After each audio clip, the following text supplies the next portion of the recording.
அனைவருக்கும் வணக்கம். இன்றைய பதிவில் பார்த்தீங்கன்னா, அதாவது பஞ்சமகா புருஷ யோகங்களில் சுக்கிரன் தரும் மாளவியா யோகத்தை பற்றி பார்க்கலாம். எல்லா கிரகங்களுமே சில கிரகங்கள் பார்த்தீங்கன்னா பஞ்சமகா புருஷ யோகத்தில் இருக்கக்கூடிய கிரகங்கள் மற்ற கிரகங்கள் எல்லாம் 4 லக்னங்களுக்கு மட்டுமே கேந்திரங்களில் ஆட்சி உச்சம் பெறுவார்கள்.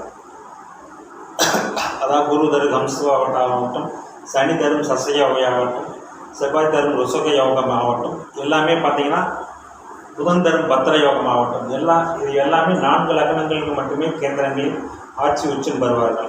மாறாக சுக்கிரன் மட்டுமே எல்லா லக்னங்களுக்கும் கேந்திரங்களில் ஆட்சி உச்சம் பெறுவார். இதுதான் அதாவது லக்ன கேந்திரங்களில் சுக்கிரன் ஆட்சி பெறுவது மாளவியா யோகம் என்று கூறப்படுகிறது. அதே சமயத்தில் அந்த மாளவியா யோகத்தை தரக்கூடிய சுக்கிரன் லக்னத்துக்கு யோகராக இருக்க வேண்டும். மேலும் சுக்கிரன் அணி லக்னங்களில் பிறந்தவராக இருக்க வேண்டும்.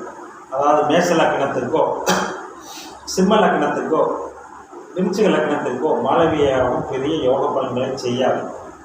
ஏனென்று கேட்டால் லக்னாதிபதிக்கு எதிர்த்தன்மையுள்ள கிரகங்கள் எந்த நிலையிலும் பெரிய யோக பலன்களை செய்ய மாட்டார்கள். அந்த யோகம் தரும் கிரகம் லக்னாதிபதிக்கு நண்பராக இருக்க வேண்டும். மேலும் யோகம் தரும் கிரகம் 6, 8, 12 மறையாமல் பங்கமின்றி ஆட்சி உச்ச நிலையை அடைய வேண்டும். பாபர்களுடன் தொடர்பு பெறக்கூடாது. இந்த நிலையில் மேச லக்னத்திற்கு அவர் 7ஆம் இடத்திலே ஆட்சி பெறும் நிலையில் கேந்திராதிபதி தோஷத்தை செய்வார். 7இல் தெரிந்து சுக்கிரன் ஆட்சி பெறுவது அவ்வளவு நல்ல நிலை அல்ல.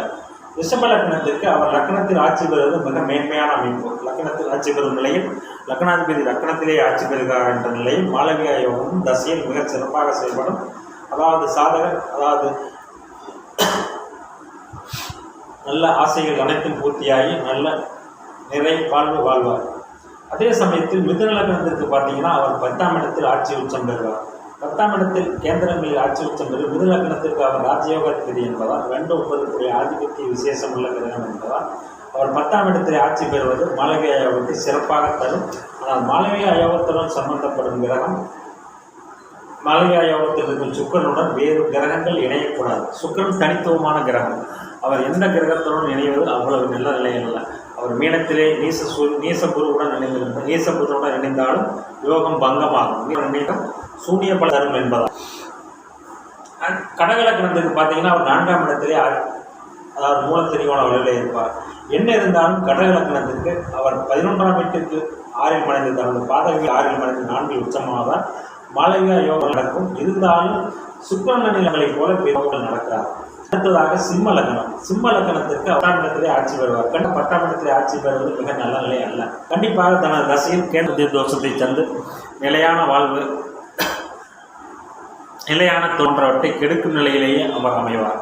அடுத்ததாக கன்னி லக்னம். கன்னி லக்னம் மாளவியம் இருக்கின்ற லக்னத்திலேயே மிகச் சிறப்பாக ஏற்படும் யோகமாகும். ஏனென்றால் லக்னத்திற்கு அவர் 2, 9 10ஆம் இடத்திலே லக்னத்தை பார்க்க மாளவியா யோகத்திலே அமர்ந்து உச்சமாகிய லக்னத்தை பார்க்கக்கூடிய ஒரே அமைப்பு கன்னி லக்னத்துக்கு மட்டுமே. கன்னி லக்னத்திற்கு மாளவியா செயல்படும். 7ஆம் இடத்திலே உச்சமாக நிலையில் நல்ல வசதியுள்ள மனைவி, நல்ல தாம்பத்தியம், நல்ல சொகுசு வாழ்க்கை, ஆடம்பரம் அனைத்தையும் திசை இந்த ஜாதகருக்கு தரும். துலா லக்னத்திற்கு அவர் லக்னத்திலேயே அது நிலையில் தான் மாளவியா யோகம். 6ஆம் இடத்தில் உச்சமாக 8ஆம் இடத்தில் ஆட்சி பெற்றாலும் மாளவியா யோகம் சேர்ந்தது. விருச்சிக லக்னத்திற்கு அவர் 7ஆம் இடத்தில் ஆட்சி பெற்றாலும் அவர் அங்கே கேந்திராதிபத்திய தோஷம் எனும் நிலையை அடைவதால் விருச்சிக லக்னத்திற்கு 7ஆம் இடத்தில் ஆட்சி பெறுவது அவ்வளவு நல்ல பலன்களை செய்யாது. அடுத்ததாக தனுசு லக்னம். தனுசு லக்னத்தை பொறுத்த வரைக்கும் 4ஆம் இடத்தில் உச்சமாவது அவ்வளவு நல்ல நிலையில் இல்லை. 6ஆம் இடத்தில் 4இல் உச்சமாவதால் என்னதான் சுக்கிரனுடைய காரகத்துவங்கள் கிடைத்தாலும் ஆதிபத்திய ரீதியாக 6 4 என்பதால் தாய் சுகம், தன் சுகம், கடன், சொத்துக்கள் வில்லங்கம் போன்ற ஜாதகருக்கு சுக்கிர திசை கடுமையான கெடுபல்களை தரும். ஆதிபத்திய ரீதியாக காரக ரீதியாக சுக்கிரனுடைய காரகங்கள் கடன் விட்டுதல், கடன்கள் சிரமப்படுதல் போன்ற பலன்களை கண்டிப்பாக நடக்கும். அடுத்ததாக பார்த்தீங்கன்னா மகர லக்னம். மகர லக்னத்துக்கு அவர் பூர்ண ராஜயோகாதிபதி 5, 10 குடைவார். 6ஆம் இடத்தில் ஆட்சி பெறுவதை 5ஆம் இடத்தில் ஆட்சி பெற்றாலும் யோகம் தான். 10ஆம் இடத்தில் ஆட்சி பெறும்போது ராஜயோகாதிபதி என்பதால் கண்டிப்பாக அவர் அந்த கேந்திராதிபதி அதாவது லக்னாதிபதிக்கு வரக்கூடிய சுக்கிரன் வரும் நிலையில் எந்த விதமான கெடுபலங்களையும் ஜாதகத்திற்கு லக்ன கேந்திரங்கள் அமர்ந்து ஆட்சி உச்சம் பெறும்போது கண்டிப்பாக தரமாட்டார். அடுத்ததாக பார்த்தீங்கன்னா கும்ப லக்னம். கும்ப லக்னத்திற்கு 4ஆம் இடத்தில் அவர் ஆட்சி பெறும் நிலையில் 9ஆம் இடத்திற்கு 8இல் மறைந்து தனது பாதக வீட்டிற்கு 8இல் மறைந்து 4இல் ஆட்சி பெறுவதால் கேந்திராதிபதி தோஷம் பெரிவாக செயல்படாது. இங்கே அவர் மாளவியா யோகத்தை நன்றாகவே தருவார். மாளவியா யோகம் சிறப்பாக செயல்படும்.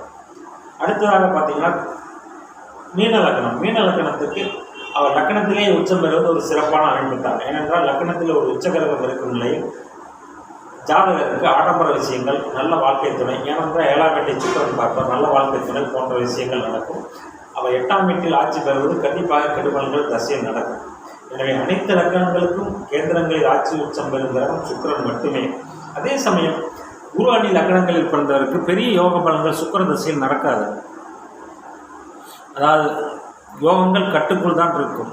அதே சமயம் சுக்கிர அணி லக்னங்களுக்கு பிறந்தவருக்கு லக்ன கேந்திரங்களில் சுக்கிரன் ஆட்சி உச்சம் பெறும் நிலையில் கண்டிப்பாக மாளவியா யோகம் சிறப்பாக பலன்களை தரும்.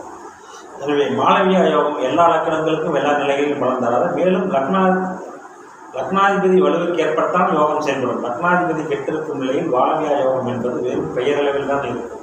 எனவே லக்னாதிபதியின் வலு முக்கியம். மேலும் சுக்கிரனுடன் சனி ராகு குருவே சேரக்கூடாது. பங்கமட்டு இருக்கும் சுக்கிரன் மட்டுமே மாளவியா யோகத்தை முழுமையாக ஜாதகருக்கு தருவார் என்பதை தெரிந்து கொள்ளலாம். நன்றி, வணக்கம்.